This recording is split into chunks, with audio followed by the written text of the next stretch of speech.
নমস্কার বন্ধুরা, চলে এলাম প্রতিদিনের মতো আবারও একটা নতুন গল্প নিয়ে। আজ বলবো সুকুমার রায়ের লেখা উকিলের বুদ্ধি। তো এই গল্পে বেচারা চাষা মহাজনের কাছ থেকে 25টা টাকা ধার করেছিলেন বলে সেই টাকা ফুলে ফেঁপে মহাজন 500 টাকা ধার্য করেছে, আর সে দিতে পারেনি বলে এটা আদালতে নালিশ জানিয়েছে ওই মহাজন। তো মহাজন নালিশ জানানোতে এবার গরিব চাষা সে কোথায় পাবে এতগুলো টাকা, তাই সে তার হাতে পায়ে ধরে বলছে, আমায় তুমি রক্ষা করো, আমাকে তুমি ছেড়ে দাও, আমি এতগুলো টাকা দিতে পারবো না, আমার কাছে 100টা টাকা আছে, তুমি এই 100টা টাকা নিয়ে আমাকে রেহাই দাও। বললো, হুম, তা তো হবে না, আমি ওই 500 টাকার 5 পয়সাও কমাবো না। তো এইরকম কাকুতি মিনতি করতে দেখে পাশ দিয়ে সেই সময় একজন বেশ শ্যামলা টাক মাথা একজন চশমাধারী তুখর বুদ্ধিসম্পন্ন একজন উকিল এসে তাকে বলল, ওই 100 টাকাটা তুমি আমায় দাও, আমি তোমার রেহাইয়ের ব্যবস্থা করে দেবো। বললো, ঠিক আছে হুজুর, তাই হলো, আমি আপনার পায়ে ধরছি, আপনি আমাকে এর থেকে রেহাই দেন, আমাকে উদ্ধার করেন। বললো, ঠিক আছে ঠিক আছে, তুমি যখন কাঠগড়ায় গিয়ে দাঁড়াবে তখন কিন্তু তোমাকে একটা বুদ্ধি বলে দিচ্ছি, তুমি সেই মতো যদি চলতে পারো তাহলে কিন্তু তুমি রেহাই পাবে। বললো, হ্যাঁ হুজুর, আপনি যা বলবেন আমি তাই করব। তো বললো, বেশ, তাহলে কাঠগড়ায় গিয়ে তোমাকে যে যতই বকুক ধমকাক বা ভালোবেসেই বলুক না কেন, তুমি কোনো প্রশ্নের কিন্তু কোনো উত্তর দেবে না, মুখ খুলবে না একদম। তুমি কিন্তু সব কিছুরই ওই একটাই উত্তর দেবে, ছাগলের মতো একবার করে ব্যাঁ করবে, যে যাই বলুক বলবে ব্যাঁ। বললো, ঠিক আছে হুজুর।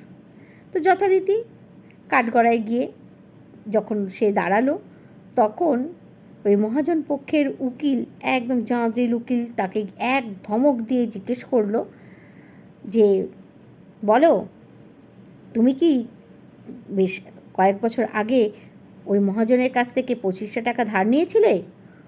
7টা বছর পেরিয়ে গেছে, সে টাকা শোধ তো তুমি করোনি। তো যাই বলছে, ও বলছে ব্যাঁ। তো বলছে, দেখছেন হুজুর কেমন আস্পর্ধা, ও আমার কথার উত্তর না দিয়ে বলছে ব্যাঁ। বলছে, আবার বলছি বল ঠিক করে। তখন সে আবার বলছে ব্যাঁ। তো এই দেখে হাকিমও প্রচণ্ড রেগে গেলেন, বললেন যে, এই তুমি আমাকে ঠিক মতো ওনার জবাব দাও, তা না হলে কিন্তু তোমাকে ফাটকে দেব। দিয়ে তাও সেই কাঁদো কাঁদো হয়ে হাকিমকে বলছে ব্যাঁ ব্যাঁ।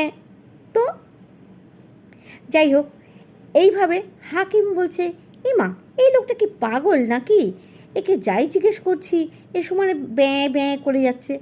তখন বলছে যে, হ্যাঁ হুজুর, ওই পাগলের অভিনয় যে করছে, মানে চাষার যে উকিল, সে উঠে বলছে, হ্যাঁ হুজুর, ও তো আজম্ম পাগল, ওকে আপনি বলছেন ও তো কোনো উত্তরই দিতে পারবে না, ও তো কোনো লেখাই লিখতে পারে না, ও কী দস্তখত করবে। আর ও যে ওকে দিয়ে যে এনারা এই মহাজনের লোকেরা ওকে যেখানে বলেছে একটা টিপ ছাপ দিতে, ও সেই আঙুলের টিপ ছাপ দিয়ে দিয়েছে। ওর তো কোনো দোষ নেই, ও তো কিছুই জানে না, ও টাকা ধার নেবে কি, ওর কি সেই বুদ্ধি আছে যে টাকা ধার নেবে, না ও কোনো দস্তখত করতে পারে। তো এবার দুই পক্ষের উকিলের মধ্যে ভীষণ একদম তুমুল ঝামেলা লেগে গেল। তখন হাকিম বললেন, আমি একদম এই কেসটা ডিসমিস করছি, আমার আর এই কেসের কিছু বলার নেই। এই যেই কেসটা ডিসমিস হয়ে গেল, অমনি আদালতের বাইরে গিয়ে ওই মহাজন এবার চারশোটাকে ধরেছে, ধরে বলছে, আচ্ছা ঠিক আছে, তুই আমাকে 100 টাকা দিতে চেয়েছিলিস তো, তুই আমাকে তাই দে বাবা, আমি তো আর 500 টাকা পেলাম না, ওই 100 টাকাটাই দে, তাও আমার লাভ। তো সে আবার জানায় ব্যাঁ।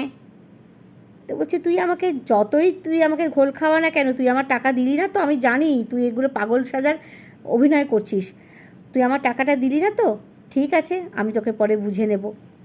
এরপর আসে ওই উকিল মশাই, বললেন যে, তোকে তো আমি রেহাই করে দিলাম, তুই তো তোকে তো আর সেই শাস্তিটা পেতে হলো না, 500 টাকা দিতে হলো না, তোকে আমি রেহাই করে দিলাম, তোর যে 100 টাকা দেওয়ার কথা ছিল সেটা এবার আমাকে দে।